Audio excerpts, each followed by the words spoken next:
হত্যা মামলায় সাবেক আইজিপি শহীদুল 7 দিন ও মামুন 8 দিনের রিমান্ডে। ডায়মন্ড ওয়ার্ল্ডে অভিযান, দিলীপ আগরওয়াল গ্রেফতার।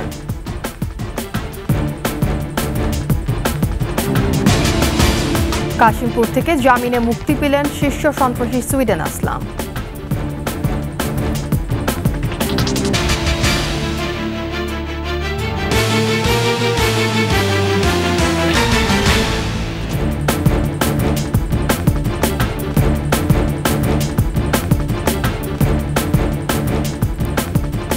শুনছিলেন ফার্স্ট সিকিউরিটি ইসলামী ব্যাংক পিএলসি সংবাদ শিরোনাম। আমন্ত্রণ দুপুরের 21 সংবাদে আপনাদের সাথে থাকছে আমি তাসনিম আফিফা।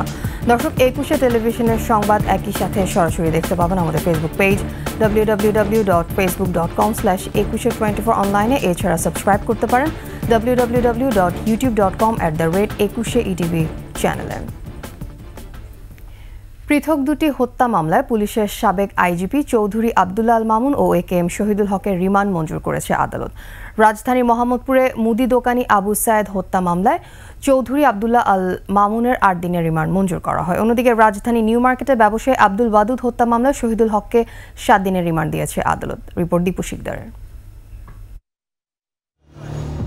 ঢাকার সিএমএম আদালতে বুধবার ভোরে হাজির করা হয় সাবেক 2 আইজিপি শহীদুল হক এবং চৌধুরী আব্দুল্লাহ আল মামুনকে। প্রত্যেক আসামিকে 10 দিন করে রিমান্ডে নেওয়ার আবেদন করে পুলিশ। চৌধুরী আব্দুল্লাহ আল মামুনকে রিমান্ডে নেওয়ার আবেদনে বলা হয়, শেখ হাসিনা শক্ত হাতে ছাত্র জনতার আন্দোলন দমন করার নির্দেশ দেওয়ার পর সাবেক আইজি মামুন অধীনস্থ পুলিশ সদস্যদের তা বাস্তবায়নের নির্দেশ দিয়েছিলেন। এছাড়াও সাবেক 2 মন্ত্রী ওবায়দুল কাদের এবং আসাদুজ্জামান খান কামাল বিভিন্ন সময়ে ছাত্র জনতার আন্দোলন দমানোরও নির্দেশ দেন। শুনানি শেষে মামুনের 8 দিনের রিমান্ড মঞ্জুর করা হয়। অন্যদিকে রাজধানীর নিউ মার্কেটের ব্যবসায়ী আব্দুল ওয়াদুদ হত্যা মামলায় সাবেক আইজিপি শহীদুল হকের 7 দিনের রিমান্ড মঞ্জুর করে আদালত। এছাড়া শিশু আলিফ অপহরণ মামলায় ঢাকা জেলার অতিরিক্ত পুলিশ সুপার আব্দুল্লাহিল কাফিকে 8 দিনের রিমান্ড দেওয়া হয়। দীপু শিকদার, 21 টেলিভিশন, ঢাকা। ডায়মন্ড ওয়ার্ল্ডের ব্যবস্থাপনা পরিচালক দিলীপ কুমার আগরওয়ালকে গ্রেফতার করা হয়েছে। গুলশানে অভিযান চালিয়ে তাকে গ্রেফতার করে র্যাব।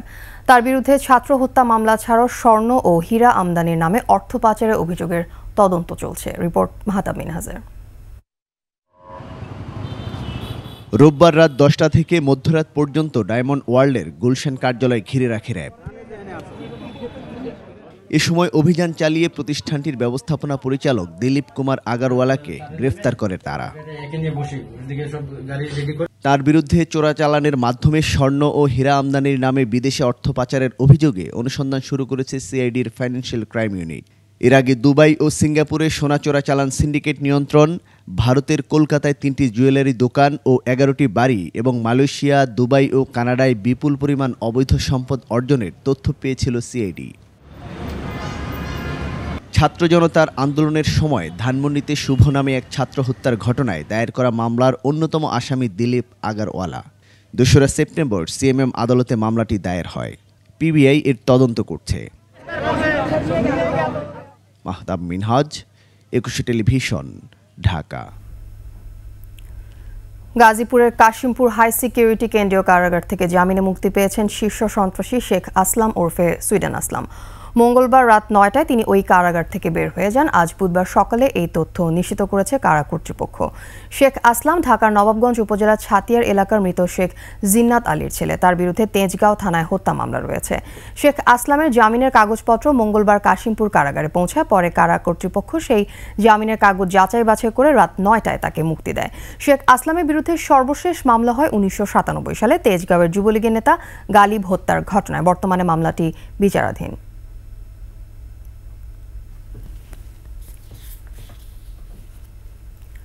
বিদেশে বাংলাদেশিদের অবৈধ সম্পদ জরুরি ভিত্তিতে জব্দ করার আহ্বান জানিয়েছে ট্রান্সপারেন্সি ইন্টারন্যাশনাল বাংলাদেশ, টিআইবি ও যুক্তরাজ্য ভিত্তিক 4টি দুর্নীতি বিরোধী সংস্থা।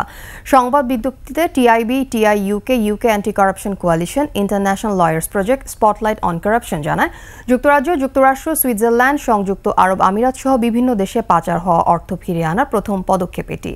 এ নিয়ে এরই মধ্যে যুক্তরাজ্যের পররাষ্ট্র ও বৈদেশিক উন্নয়ন বিষয়ক মন্ত্রীর কাছে যৌথ চিঠি দিয়েছে তারা। চিঠিতে পাচার পাচার করা অর্থ ফেরত আনতে বাংলাদেশকে সহায়তা, প্রয়োজনীয় ব্যবস্থা নেওয়ার পাশাপাশি অবৈধ অর্থ সম্পদের মালিকদের জবাবদিহি নিশ্চিত করার আহ্বান জানান তারা।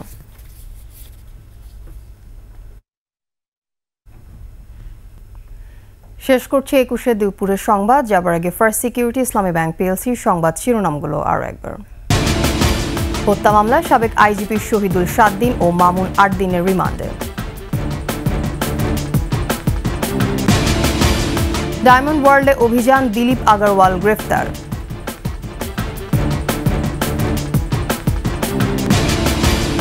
কাশিমপুর থেকে জামিনে মুক্তি পেলেন শীর্ষ সন্ত্রাসী সুইডেন আসলাম।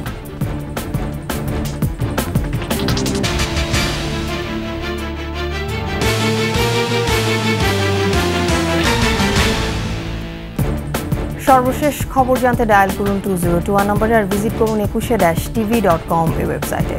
এছাড়া ফেসবুকে লগ ইন করতে পারেন www.facebook.com/ekushe24 অনলাইনে। এছাড়া সাবস্ক্রাইব করতে পারেন www.youtube.com/ekushe-etv চ্যানেলে। এতক্ষণ সাথে থাকার জন্য ধন্যবাদ। পরবর্তী সংবাদ দুপুর 2টা 55 মিনিটে দেখার মতন রইল। একুশের সাথে থাকুন।